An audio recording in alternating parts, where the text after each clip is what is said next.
There's a photograph hanging in a Smithsonian archive that most Americans have never been allowed to fully understand. It shows a Native woman in a beaded dress staring straight into the camera, and for decades the caption under it read nothing but "Squaw, unidentified." She had a name, she had a family, she had a life that mattered. But the Old West didn't just take land from Native people. It took the names of their women, one record at a time. Today we're going through 22 documented cases that prove this erasure was never an accident. It was policy. And by the end, you'll understand why historians call this one of the most deliberately hidden chapters in American history. Number one, before you picture the Old West the way Hollywood taught you, you need to picture Comanche society the way it actually worked. Ethnographers traveling through Comanche territory in the mid-1800s documented something that stunned them. Women owned horses outright, and among the Comanche, horses were the single greatest measure of wealth a person could hold. A woman with 50 horses was a wealthy woman by any standard of the era, and no husband, brother, or chief could take that property from her without her consent. Divorce required nothing more than a woman placing her husband's belongings outside their lodge. That was the entire legal process. No court appearance, no waiting period, no shame attached to it. Compare that to the white settler women arriving on wagon trains at the same time, who could not own property in their own name in most states, could not divorce without a lengthy court battle proving cause, and could not vote in a single election.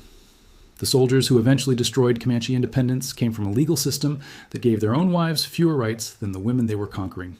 Number two, her name was Lozen, and the U.S. Army knew exactly who she was, because their own scouting reports mentioned her by name more than once. She was the sister of Chief Victorio of the Chihenne Apache. And according to Apache oral history, but her real skill was logistics under fire. She guided women, children, and the elderly across the Rio Grande during active military pursuit, timing river crossings around Army patrol schedules that most male warriors never bothered to track. Victorio himself was recorded saying she was as reliable in battle as any man in his command. She fought alongside Geronimo through the final Apache campaigns and was present at his surrender in 1886. Her reward for a lifetime of service was imprisonment in Florida and Alabama, where she died of tuberculosis in 1889, still officially classified as a prisoner of war. Her name appears in 0 peace treaties. The paperwork that ended her war simply left her out of it. Number three, on the morning of November 29, 1864, Colonel John Chivington rode toward a Cheyenne and Arapaho camp at Sand Creek, Colorado, with orders that left no room for interpretation. Chief Black Kettle had already raised both an American flag and a white flag over his lodge, the internationally recognized signal that this camp posed no threat. Chivington's men attacked anyway. Survivors later testified that soldiers specifically targeted women who were pregnant and children who were too young to run. Somewhere between 150 and 500 people were killed that morning. The overwhelming majority of them, women, children, and elders, since most fighting-age men were away hunting. A congressional investigation afterward used the word massacre in its official findings, and yet Chivington faced 0 criminal consequences. He resigned his commission before any court-martial could be convened, and military law at the time had no mechanism to prosecute a civilian for actions taken as a soldier. He lived another 29 years as a free man. Number four, most history classes teach that slavery ended state by state, and finally nationally with the 13th Amendment in 1865. What they leave out is California.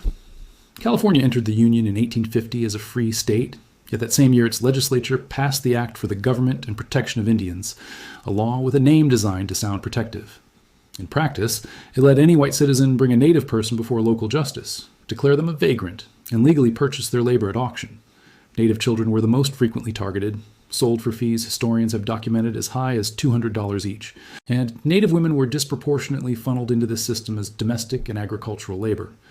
Historians estimate tens of thousands of Native Californians were forced into this arrangement between 1850 and 1863.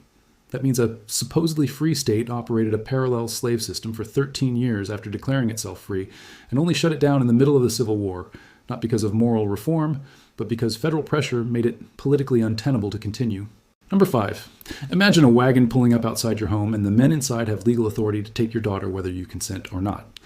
That was the daily reality for thousands of Native families after 1879, when Richard Henry Pratt opened the Carlisle Indian Industrial School under the founding motto, "Kill the Indian, save the man." Girls as young as 5 were removed from their families, often by force, and transported hundreds of miles from their reservations. Letters home were read by staff and heavily censored. Speaking a native language on school grounds resulted in physical punishment, sometimes documented as beatings severe enough to leave lasting scars. And here is what almost never makes it into textbooks. These schools were not preparing girls for higher education. Curriculum records show the academic instruction was deliberately capped, just enough reading and arithmetic to function as domestic servants in white households, never enough to pursue any profession beyond housework. The limitation wasn't an oversight in a rush system. Internal school reports describe it as intentional policy. Number 6. Sacagawea is remembered as the willing guide of the Lewis and Clark expedition, but the historical record tells a darker origin story. At around age 12, she was captured during a raid by the Hidatsa, torn from her Shoshone family and enslaved. Years later, a French-Canadian trader named Toussaint Charbonneau acquired her, either through purchase or by winning her in a gambling wager, depending on which historical account you read. When Lewis and Clark hired Charbonneau as an interpreter in 1804, Sacagawea came along not as an employee, but as part of her husband's contract.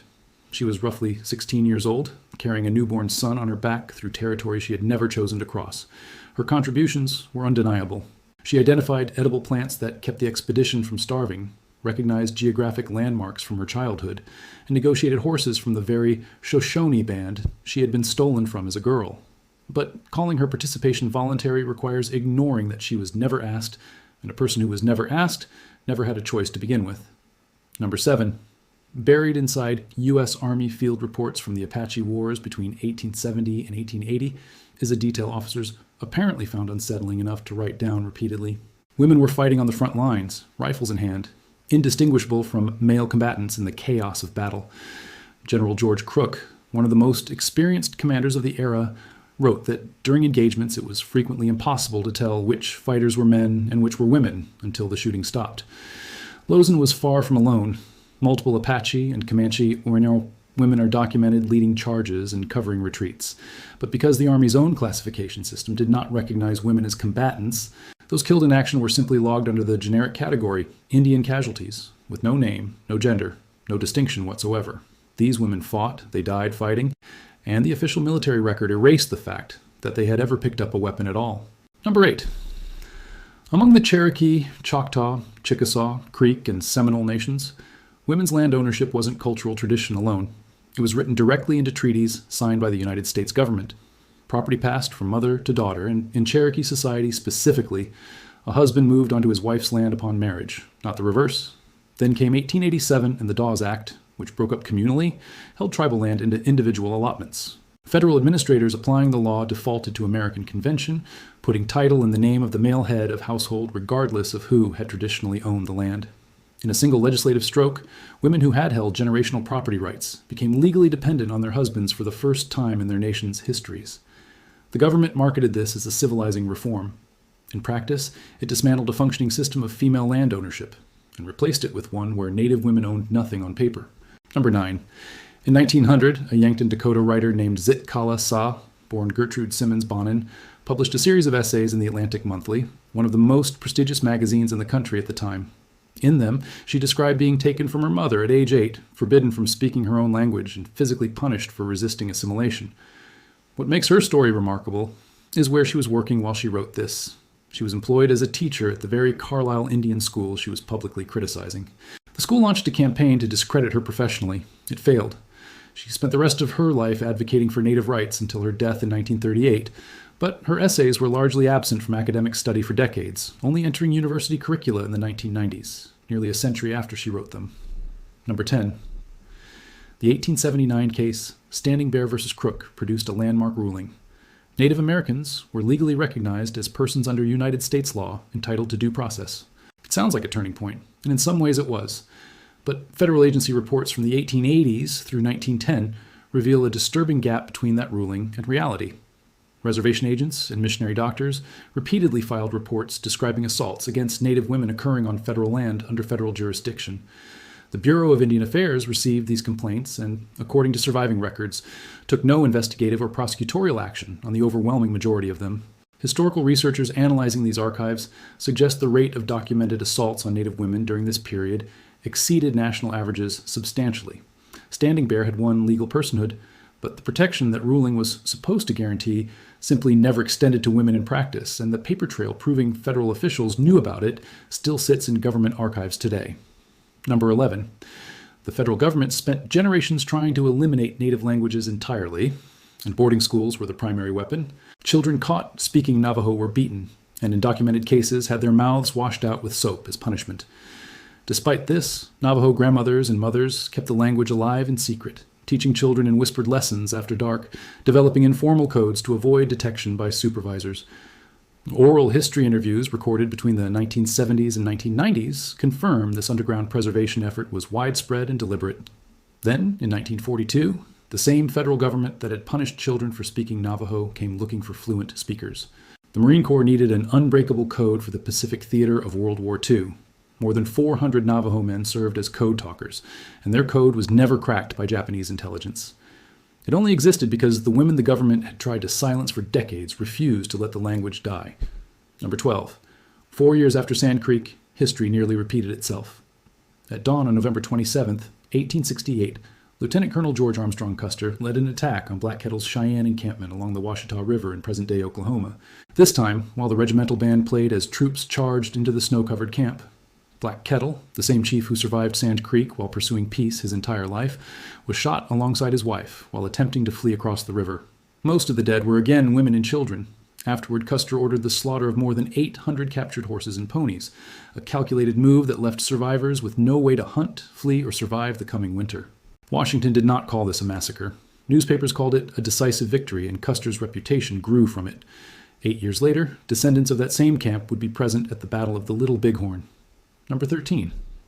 Between 1870 and 1900, photographer Edward Curtis and others like him traveled across the West, photographing Native women, often instructing them to wear traditional clothing many no longer wore day to day, staged specifically to look authentic for a paying audience back east. These images became enormously profitable, reproduced as postcards, published in national magazines, and exhibited at World's Fairs in Chicago and St. Louis. The women photographed signed no releases, received no payment, and in the vast majority of surviving archive records, their names were never even written down, cataloged only as generic labels. They became a commercial product, while the photographers built entire careers and fortunes off images that weren't theirs to profit from. Number 14. Under the Dawes Act era, a Native woman who married a white man could lose her official tribal enrollment status, and with it, her land rights, her voice in tribal councils, and every treaty protection her nation held. American law offered a partial and grudging fix. In 1888, federal law granted citizenship to Native women who married white men, but that citizenship was hollow until the 19th Amendment passed in 1920, meaning these women couldn't vote for over 3 decades after supposedly gaining citizenship. She lost her tribal standing on one side and received incomplete rights on the other, caught permanently between two systems that both failed to fully recognize her. Meanwhile, the white husband in these marriages frequently gained legal access to his wife's remaining land, while she lost the community and identity that land had always represented. Number 15. In 1976, the Government Accountability Office, the federal government's own internal watchdog agency, released findings confirming that thousands of Native American women had been sterilized by the Indian Health Service within just a 4-year window. Independent researchers who reviewed IHS records afterward estimated the sterilization rate reached between 25 and 50% of Native women of childbearing age in the areas studied. Many women reported never giving informed consent. Some were sterilized while under anesthesia for entirely unrelated procedures, and only discovered what had happened afterward. This did not happen in the 19th century. This happened while Richard Nixon occupied the White House, while color television was standard in American living rooms. The report was published publicly. The statistics were documented in black and white, and not a single person was ever criminally prosecuted for what amounted to targeted population control against one specific group of American women, within living memory of people alive today. Number 16. At Washita in 1868, among the dead were women who held roles the Cheyenne Nation could not easily replace. Keepers of oral memory who led healing ceremonies and recorded tribal history through pictographic art, a visual record-keeping system that functioned much like written books. When these women died, generations of accumulated knowledge died with them in a single morning. Decades later, federal officials would cite the supposed absence of written Native records as justification for denying certain treaty claims and land rights, arguing there was no legitimate historical documentation to support Native testimony. The bitter irony is documented plainly. The government first destroyed the women responsible for preserving that history, then later used the resulting silence as evidence nothing worth documenting had ever existed. The erasure wasn't incidental to the violence. It was compounded by it, deliberately, years afterward. Number 17. Long before maple syrup became a grocery store staple, Ojibwe, Menominee, and Potawatomi women around the Great Lakes ran sophisticated seasonal sugar-making operations passed down across generations. Every spring, they tapped maple trees, hauled sap over long distances, and boiled it down using precise timing and temperature control, since a single mistake could ruin an entire batch of the year's supply. This sugar wasn't a luxury. It sustained families through brutal winters and functioned as a valuable trade commodity. When European settlers arrived, these women taught them the entire process, start to finish. Settlers then built a commercial maple sugar industry on that transferred knowledge. Historical credit for developing maple sugar production went overwhelmingly to European colonists in popular history, while the native women who actually engineered the technique were never named in a single commercial record. Number 18. The U.S. Army maintained meticulous records of every soldier who died in combat, complete with name, rank, date, and location, and sent formal notification letters to grieving families. On the opposing side of the same battlefields, 19th century military record-keeping used a single blanket category for native casualties, Indian casualties. No names, no ages, no distinction between warrior, mother, or child. This is why, even today, historians cannot produce a complete list of who died at Sand Creek, Washita, or later at Wounded Knee. Researchers attempting to reconstruct these lists rely almost entirely on oral histories passed down within surviving tribal communities, because the official government paper trail was designed from the outset to never capture that information. This wasn't bureaucratic carelessness. Surviving administrative correspondence indicates it was standard, intentional policy across military departments. Number 19. More than a century before 1776, a functioning democratic confederation already existed in North America, and women held its most consequential power.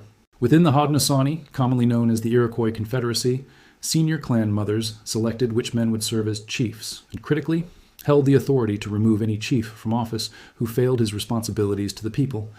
Benjamin Franklin studied this political structure closely and later acknowledged its influence on his thinking about uniting the American colonies. Yet, when the founders modeled elements of the new American government on Haudenosaunee governance, they omitted the one structural feature that gave women formal political authority. American women would not gain the right to vote until 1920, nearly a century and a half after the Haudenosaunee model that partly inspired American democracy had already normalized female political power. The clan mothers who shaped that influence remain almost entirely absent from standard American history curricula. Number 20. During westward expansion, Native women frequently served as translators and diplomatic intermediaries between tribal nations and encroaching settlers or federal agents, a role requiring fluency in multiple languages and deep political judgment under enormous pressure. These women negotiated treaty terms, de-escalated potential violence, and managed relationships that could determine whether their entire community survived contact with an expanding military presence. Despite this, treaty documents from the era almost universally list only male signatories, even in cases where surviving correspondence and journals from federal agents explicitly credit a specific woman with negotiating the actual terms being signed. Her labor shaped history. Her name rarely appears in the record that resulted from it. Number 21. Buffalo hide processing, one of the most economically essential industries on the plains before and during westward expansion, was overwhelmingly women's labor, requiring days of skilled work per hide to produce material used for shelter, clothing, and trade with white settlers and traders alike. A single skilled woman could process dozens of hides across a season, generating substantial trade value for her family and community. Fur trading company ledgers from the era routinely recorded these transactions under a male relative's name, whether husband, father, or brother, regardless of whose actual labor produced the traded goods. Economic historians studying these ledgers note that the recorded trading names systematically obscure the true scale of women's economic contribution to the entire plains trading economy, leaving modern researchers to reconstruct the reality from indirect evidence rather than direct credit. Number 22.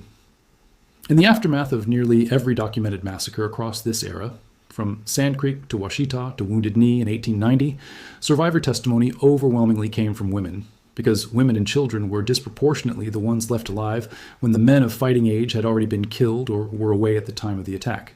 These women carried the burden of oral history transmission for their nations, passing down exact details of what happened to their children and grandchildren decade after decade, often at real personal risk given the federal government's ongoing hostility toward Native accounts that contradicted the official military record.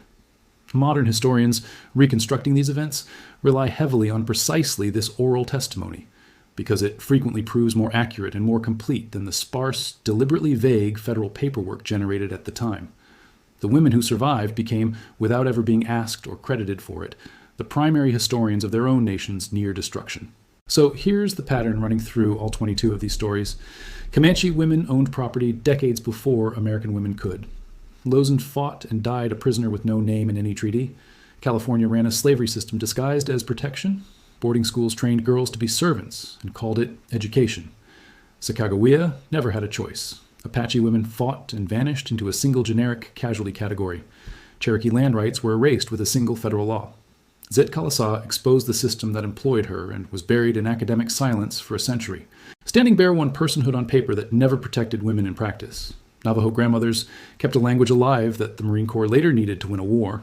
Custer slaughtered horses to guarantee starvation.